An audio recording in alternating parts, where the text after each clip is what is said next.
بعد آسانی مصیبت ہے آپ کی زندگی میں، یہ آزمائش، اس آزمائش سے آپ کو گزرنا ہوگا. اور ایک مومن مصیبتوں سے نہیں گھبراتا. اگر مومن ہے تو یہ دنیا کے اندر میرے بھائیوں آپ آرام زیادہ مت سوچیے. یہ دنیا آزمائش کی زندگی ہے، یہ دنیا امتحان کا ہے. ہر پل پل میں آپ کو اللہ تعالیٰ پیسہ دے کر کے، دولت دے کر کے، علم دے کر کے، آپ کو بیوی بچہ بیٹی دے کر کے، بہن دے کر کے اللہ آپ کی آزمائش ہے. کون آزمائش کے اندر کامیاب ہے؟ ایک بیٹی دے دیا، دو بیٹی دے دیا، تین بیٹی دے دیا، آدمی کہتا اللہ مجھ سے بہت ناراض ہے، خالی بیٹی دے رہا ہے. ہاں اب عقیقہ بھی نہیں کرنے لگا، اللہ پر طرح طرح کی باتیں کرنے لگا. میرے بھائیوں نبی نے فرمایا من ابتلی بہذی البنات کن لہ سترا من النار. جو آدمی دو لڑکیوں کی پرورش کرنے والا ہو. کہیں فرمایا من کن ثلاث بنات او ثلاث اخوات فاحسن صحبتهن. جس نے تین بہن کی تربیت کی، تین بہن کی بہترین طریقے سے پرورش کی، تین بیٹیوں کی پرورش کی یا تین بہنوں کی پرورش کی. جن کے پاس دو تین بہن ہو اس کے لیے بھی جنت کی بشارت، جس کے بعد دو تین بیٹیاں ہو اس کے لیے بھی جنت کی بشارت. بیٹی ملی ہے لیکن بیٹی کو دیندار بناؤ، بیٹی کو دیندار بناؤ، اسلام پہ چلنے والی بناؤ. آج میرے بھائیوں ہماری بیٹیاں، ہمارے بیٹے، آج بیٹیوں پر تقریر کی جاتی. لوگ بولتے بہت زیادہ بیٹیوں کے اوپر، یہ کرو یہ کرو یہ کرو.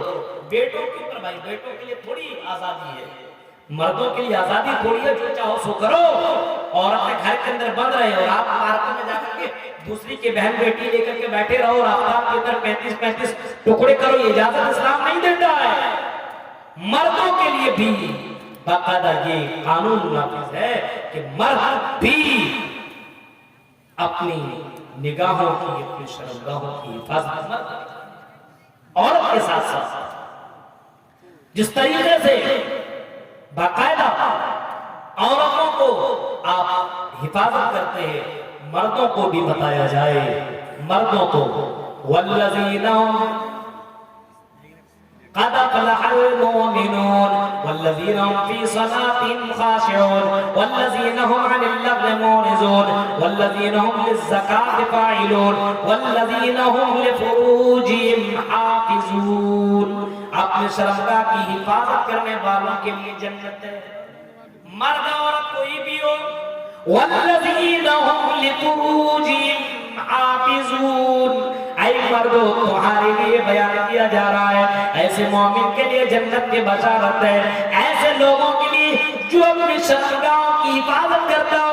الا علی ازواجہم او ما ملکت ایمانہم. ہاں اگر تم اپنی خواہشات پوری کرنا چاہتے ہو تو اپنے بیویوں کے پاس پوری کرو. او ما ملکت ایمانہم، اور جو تمہاری ملکیت میں، ابھی تو وہ ختم ہو گیا زمانہ، اس دور کی بات ہے. اپنے بیویوں کے پاس اپنے خواہشات کو پوری کرو.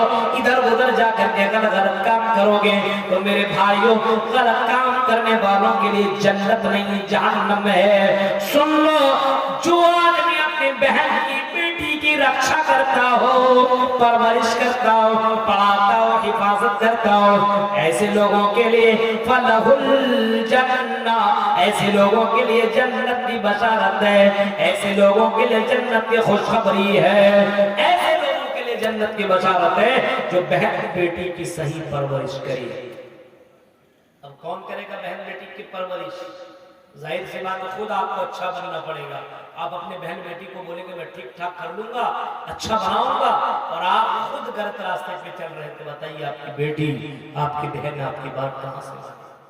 آپ کو ایسا بننا پڑے گا کہ آپ کی بہن آپ کو دیکھے تو کہے واہ میرا بھائی غلط راستے سے نہیں چل رہا ہے.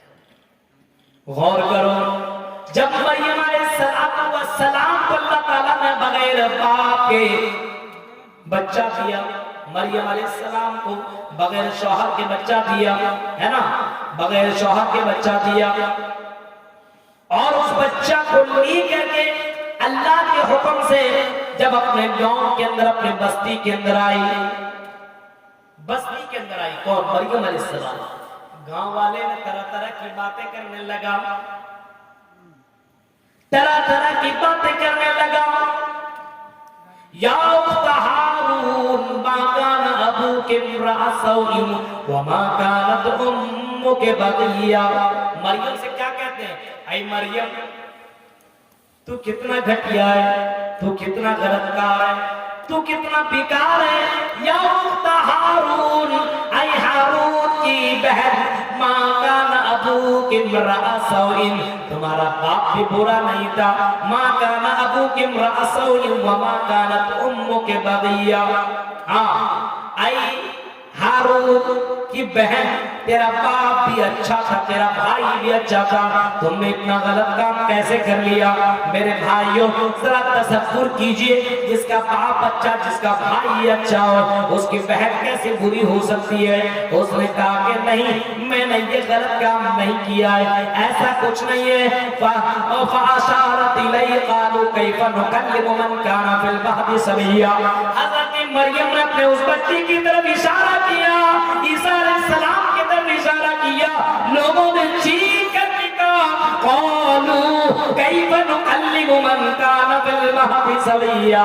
اے مریم ہم اس بچے سے کیسے بات کر سکتے ہیں؟ تو دودھ پیتا ہوا بچہ ہے. لیکن لوگوں کا یہ کہنا ہے تھا اسی دوران حضرت اسماعیل، حضرت عیسیٰ علیہ السلام بول پڑے قال انی عبد اللہ آتانی الکتاب وجعلنی نبیا. اے لوگوں میں اللہ کا بندہ ہوں اور اللہ نے مجھے کتاب اور نبی بنا کر کے بھیجا ہے، کتاب بھی دیا ہے اور نبی بھی بنایا ہے. میرے بھائیو جو بھائی اچھا ہو اس کی بہن بھی اچھی ہوگی، جس کا باپ اچھا ہو اس کی بیٹی بھی اچھی ہوگی. اس وجہ سے آپ کو اچھا بننا پڑے گا، تب آپ کی بہن آپ کی بیٹی اچھی ہوگی. آپ کو اچھا بننا پڑے گا. آج بہن کو قید کرو اور خوب آج دوسری لڑکی کو گھماؤ، بھاگو. یہ کہاں کی اجازت کون دیتا ہے میرے بھائیوں؟ نہیں، آپ کو اچھا بننا پڑے گا تب آپ کی بہن اچھی ہوگی. یاد رکھیے آپ جس راستے میں چل رہے ہیں نا، وہی راستہ آپ کے گھر کی طرف بھی آتا ہے، وہی راستہ. وَلَا تَقْرَبُوا الزِّنَا إِنَّهُ كَانَ فَاحِشَةً. ہاں زنا کے قریب جانے کو بھی منع کیا گیا ہے. زنا کے کسی راستے کو اپنانے سے منع کیا گیا ہے. اس سے پتہ چلتا ہے موبائل استعمال تو کر سکتے ہو لیکن موبائل سے لڑکیوں سے باتیں کرنا غلط ہے، یہ بھی زنا کا ایک راستہ ہے.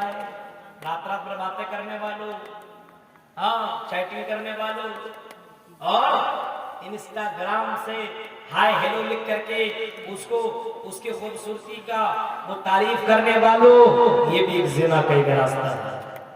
جو آدمی موبائل اس وجہ سے چلاتا ہے تو اس کے لیے موبائل چلانا غلط ہے، اس کے لیے موبائل چلانا گناہ ہے اور اس کے لیے موبائل نقصان دہ ہے. جو لڑکیوں سے اور غلط کام کے لیے موبائل چلاتا ہے. موبائل فائدہ مند یوز اپنے استعمال آپ کر سکتے ہیں اس کے لیے فائدہ کے لیے، لیکن آپ کوئی آدمی بھجپوری گانا کے لیے موبائل لے رہا ہے، لگا ہوا دھکن چلا رہا ہے، اس کو موبائل سے مطلب کیا؟ مولوی صاحب موبائل میں گانا ایک سے ایک، آج تو دیکھتے ہیں شارٹ ویڈیو، رات دن بھر لگا ہوا دیکھتے ہیں، یہ بھی زنا کا ایک راستہ ہے. آدمی ظاہر سے اتنی لڑکیوں کو بار بار اس کے اپنے کمر اور کیا کیا اس کو دیکھے گا، ظاہر سے بات ہے وہ زنا کی طرف دوڑے گا، بھاگے گا. اس وجہ سے ان تمام راستوں کو اسلام نے ختم کیا اور بائیکاٹ کیا ہے اور کہا ہے بھلا تقربوا الزنا، زنا کے قریب بھی مت جاؤ کیونکہ وَسَاءَ سَبِيلًا، یہ راستہ بڑا یہ برا ہے. تم کسی بہن کی طرف بھاگ رہے ہو تو تیری بہن کی طرف کوئی بھاگے گا، تم کسی کی بیٹی کی طرف جا رہے ہو تو تیری بیٹی کی طرف آج نہیں تو کل کوئی دوڑے گا. اس وجہ سے کسی بہن اور بیٹی کی طرف دیکھنے کی ضرورت نہیں ہے. اگر تم شادی کرنے کی طاقت رکھتے ہو تو نبی کی حدیث سنو، یا معاشر الشباب من استطاع منکم الباءۃ فلیتزوج. کوئی لڑکی پسند آئے اس کے گھر والے سے بات کرو، اس سے نکاح کرو، زنا مت کرو، کیونکہ میرے بھائیوں زنا کرنے والوں کے لیے جہنم کی وعید ہے، لیکن نکاح کرنے والوں کے لیے جنت کی بشارت سنائی گئی ہے. نکاح کرنے والوں کے لیے اللہ کے نبی نے فرمایا من رغب عن سنت، آپ آپ نے فرمایا النکاح من سنتی، نکاح میری سنت ہے، اور آپ نے فرمایا من حب سنتی فقد حبنی ومن حبنی کان معی فی الجنہ، جو میری سنت سے محبت کرے گا وہ مجھ سے محبت کرے گا، اور جو مجھ سے محبت کرے گا وہ جنت میں میرے ساتھ ایسے ہوگا۔ آپ نے دونوں انگلیاں ملا کر کے آپ نے بتائی کہ جنت میں میرے ساتھ ایسے ہوگا۔ اگر بندہ اگر نکاح کرتا تو نکاح کرنا میری سنت ہے۔ گویا کہ یہ گرل فرینڈ اور بوائے فرینڈ کے اسلام میں کوئی تصور ہی نہیں ہے، اس کو حرام قرار دیا، اس کو زنا قرار دیا۔ میرے بھائیو، گرل فرینڈ کا چکر چھوڑو، بوائے فرینڈ کا چکر چھوڑو۔ اگر کوئی لڑکا پسند ہو اپنے باپ کو بولیے مجھ کے اس سے شادی سے، کوئی لڑکی پسند ہو تو گھر والے سے بولیے یہ لڑکی مجھے پسند، اس سے مجھے شادی کرنی ہے میرے بھائیوں۔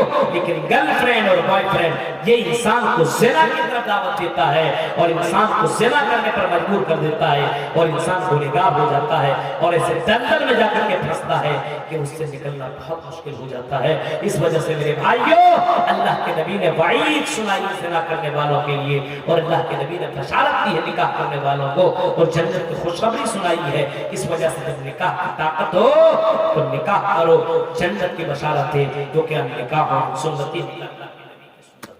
یا ایھا النبی انا ارسلناک شاہدا ومبشرا ونذیرا، اے نبی ہم نے آپ کو شاہد بنا کر کے بھیجا، ہم نے آپ کو گواہ، ہم نے آپ کو بشارت دینے والا بنا کر کے بھیجا ہے۔ ہاں، ہم نے ایسے لوگوں کو بشارت سنائی ہے، ایسے لوگوں کو ہم نے خوشخبری سنائی ہے جو قرآن پڑھتا ہو اور قرآن پڑھاتا ہو، جو قرآن پڑھتا ہو اور قرآن پڑھاتا ہو، قرآن یاد کرتا ہو، قرآن سنتا ہو، قرآن پڑھاتا ہو۔ یہ دیکھیں، یہ تحفیظ القرآن ہے نا، یہ اسی کے نام سے یہ مدرسہ قائم ہے۔ قرآن پڑھنا، قرآن پڑھانا اور قرآن پڑھنے والوں کا سپورٹ کرنا، یہ بھی جنت میں جانے کی وجہ ہے۔ کوئی بھی آپ نے ایسے مدرسوں کا سپورٹ کرتا ہے اس کے لیے بھی جنت کی بشارت ہے۔ آپ کے تعاون سے مدرسہ چلتا ہے، آپ بہت بڑا نیکی تو کام نہیں کر رہے، لیکن اپنے زندگی میں یہ ٹھان لیجئے کہ مجھے 2 حافظ قرآن بنانا ہے۔ آپ زندگی میں ٹھان لیجئے، ایک بچے کے اوپر کتنا خرچہ ہے۔ آپ کا بیٹا تو حافظ قرآن آپ کا ہے نہیں، لیکن کسی بھی بچے کو آپ حافظ قرآن بنائیں گے اس کا بھی ثواب آپ کو ملے گا، اس کا بھی آپ کہیں بھی دے رہے ہیں، اللہ تعالیٰ اس کو لکھ رہا ہے، ریکارڈ کر رہا ہے۔ اور جب یہ حافظ قرآن کی تلاوت کرے گا اللہ تعالیٰ آپ کو بھی ثواب دے گا۔ ہاں، آپ کو بھی ثواب دے گا، کیونکہ آپ کے ذریعے سے اس نے پڑھا ہے۔ ہاں، اس نے پڑھا ہے میرے بھائیوں، اور قیامت کے دن ایسے حفاظ سے کہا جائے گا اقرأوا القرآن، قرآن پڑھو۔ آج اللہ کے نبی نے فرمایا، اللہ کے نبی نے اپنی زندگی میں فرمایا اقرأوا القرآن، قرآن پڑھو، فإنه يأتي يوم القيامة شفيعا لأصحابه، کیونکہ قیامت کے دن قرآن شافی بن کر کے آئے گا۔ قرآن پڑھو، قرآن سنو۔ میرے بھائیو، اپنی زندگی میں قرآن سننے کی عادت ڈالو۔ یہ میوزک کو اپنے یہاں سے ڈیلیٹ کرو، گانے کو ڈیلیٹ کرو، بھجپوری کو ڈیلیٹ کرو، اس سے کوئی رشتہ اور ناطہ نہیں ہونا چاہیے۔ آپ کے گھر میں قرآن کی تلاوت بجنی چاہیے، کیونکہ قرآن کی آیتیں پڑھنے والا، قرآن کی آیتیں سننے والوں کے لیے جنت کی بشارت ہے، قرآن سے دلچسپی رکھنے والوں کے لیے جنت کی بشارت ہے، کیونکہ یہ قرآن باقاعدہ قیامت کے دن کہے گا کہ اللہ یہ قرآن کی وجہ سے اور تلاوت قرآن کی وجہ سے اللہ یہ رات میں بھی جاگتا تھا، دن میں تلاوت کرتا تھا، اللہ اس بندے کو اللہ تو معاف کر دے۔ میرے بھائیو، یہ کان کس نے دیے ہیں؟ یہ اللہ نے دیے ہیں۔ اس کان میں سننے کی شکتی کس نے ڈالی؟ اللہ نے ڈالی ہے۔ اس کان میں کیا سنو میرے بھائیو؟ غلط کام سنو گے، اگر میرے بھائیو گانا سنو گے، اگر میوزک سنو گے، غلط چیزیں سنو گے، تو اللہ کے نبی صلی اللہ علیہ وسلم نے یہ بھی فرمایا ہے ایسے لوگوں کے کان میں تانبا پگھلا کر کے ڈالا جائے گا جو دنیا میں گانا سنتا ہے، کان میں تانبا پگھلا کر کے ڈالے گا۔ میرے پیارے ساتھیوں، یہ اللہ تعالیٰ کی بہت بڑی نعمت ہے کہ اللہ تعالیٰ نے سننے کی شکتی دی ہے۔ اس کے پاس سننے کی شکتی نہیں ہے، اس کی زندگی دیکھیے کتنا بیکار ہے، کتنا بیکار ہے۔ بتائیے، آپ کو میں بول رہا ہوں، آپ سن رہے ہیں، بہت سے بہرے سنی نہیں پاتے ہیں، بتائیے قرآن حدیث نہیں سن پا رہے، بیوی کی بات نہیں سن پا رہے، بیٹے کی بات، بیٹی کی بات، ماما بابا کچھ نہیں سن پا رہے. یہ سننا کتنی بڑی دولت ہے. آپ کو یہ سننے کی طاقت اللہ نے دی ہے. تو اللہ کی آیتوں کو آپ سن نہیں رہے ہیں، قرآن کی آیتیں سن نہیں رہے ہیں، حدیثیں سن نہیں رہے ہیں، گانا موبائل میں بھروایا ہوا ہے، پوری بھرا کر کے رکھا. ڈیلیٹ کرو میرے بھائیو. اگر آپ واقعی مسلمان ہیں اور جنت میں جانا ہے اور محمد رسول اللہ کو مانتے ہیں تو نبی کی مانو میرے بھائیو. نبی کو مانتے تو کفار مکہ، نبی کی نہیں مانا تو کافر کہلائے. آج ہم نبی کو مانتے، نبی کی نہیں مانے، تو بتائیے میرے بھائیو ہم مسلمان کیسے کہلا سکتے ہیں؟ تصور کیجئے، غور کیجئے. یا ایھا النبی انا ارسلناک شاہدا و مبشرا و نذیرا. ہم نے آپ کو بشارت دینے والا بنا کر کے بھیجا ہے، ہم نے آپ کو خوشخبری سنانے والا بنا کر کے بھیجا ہے. اللہ کے نبی صلی اللہ علیہ وسلم نے ایسے لوگوں کو بھی بشارت سنائی ہے، ایسے لوگوں کو بھی خوشخبریاں سنائی ہے، ایسے لوگوں کو بھی شبھ سماچار سنایا ہے. جو آدمی دنیا میں رہ کر کے، جو دنیا میں رہ کر کے دین کا کام کرتا ہو، دعوت و تبلیغ کا کام کرتا ہو، اللہ کے دین کا پرچار کرنے کا کام کرتا ہو، جو حدیث سنے اس کو دوسروں تک پہنچانے کا کام کرتا ہو، ہاں جس کے دل میں اللہ تعالیٰ سے محبت ہو اور اللہ کے لیے آدمی بندہ کام کرتا ہو، ایسے لوگوں کے لیے بھی جنت کی بشارت سنائی گئی ہے. میرے پیارے ساتھیوں، یہ زندگی ایک بار کے لیے بار بار نہیں. ایسے جوان کو بھی اللہ تبارک و تعالیٰ نے جنت کے، اللہ کے نبی نے جنت کے بشارت دی ہے. جس کو دعوت دینا زنا دی جا رہی ہو، غلط کام کے لیے بلایا جا رہا ہو لیکن غلط کام نہ کرتا ہو بلکہ بولتا ہو انی اخاف اللہ، میں اللہ سے ڈرنے والا ہوں، ایسے لوگوں کے لیے بھی جنت کی بشارت ہے. میرے بھائیو بتائیے ہم اور آپ برائی کی طرف لوگ بلا رہا ہے، دوڑے جا رہے ہیں. اپنے آپ کو روکی، کنٹرول پاور ہمارے اندر نہیں ہے. کنٹرول پاور اپنے اندر پیدا کیجیے. کنٹرول پاور، سب کنٹرول. میرے بھائی اپنے اندر کنٹرول کیجیے. غلط کام کی طرف لوگ بلائے لیکن مت جائیے، کیونکہ صبر کے بعد ہی جنت ہے. حرام طریقے کی طرف لوگ بلائیں گے، حرام راستہ کی طرف آئیے نہیں. میں مسلمان ہوں، میں حرام راستہ نہیں دیتا. میں ایک ٹائم کھاؤں گا، ایک ٹائم بھوکا رہوں گا لیکن حرام خوری نہیں کروں گا. آپ حلال کمائیے، اسی میں اللہ برکت دے گا. میرے بھائیو جب اللہ نے رزق کا، اللہ نے اپنے اوپر ذمہ داری لے لیا ہے اور اللہ نے ایک باقاعدہ کہہ دیا ہے وَمَا مِن دَابَّةٍ فِي الْأَرْضِ إِلَّا عَلَى اللَّهِ رِزْقُهَا. زمین و آسمان کے اندر جتنے بھی چرندہ پرندہ ہیں، جتنے بھی مخلوقات ہیں، ان تمام مخلوقات کا رزاق میں ہوں. سب کو روزی روٹی دینے کا میں نے ذمہ داری لے لیا ہے. جتنے بھی مخلوقات ہیں، جتنے بھی چرندے اور پرندے، سب کو روزی روٹی دینا میری ذمہ داری ہے. میں اپنے بندے کو بھوکا نہیں ماروں گا. کبھی بھی ایسا نہیں ہو سکتا ہے. جب اللہ نے یہ ذمہ داری لی ہے، اے مسلمانوں، تو پھر تم حرام کے راستے کو کیوں اپناتے ہو؟ رزق حلال اپناؤ، رزق حلال کی تلاش میں نکلو. ہاں، رزق حلال کی تلاش میں نکلو گے، کیونکہ یا ایھا الرسول کلوا من طیبات ما رزقناکم. نبیوں سے کہا گیا رزق حلال کماؤ، رسولوں سے کہا گیا رزق حلال کماؤ.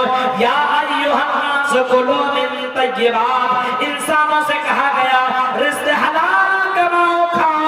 جو حلال روزی کمانے کا حکم دیا اور ایسے لوگوں کو بھی بشارت سنائی جو رزق حلال کماتا ہے. ایسے لوگوں کو جنت کی بشارت سنائی ہے جو رزق حرام اپنی زندگی میں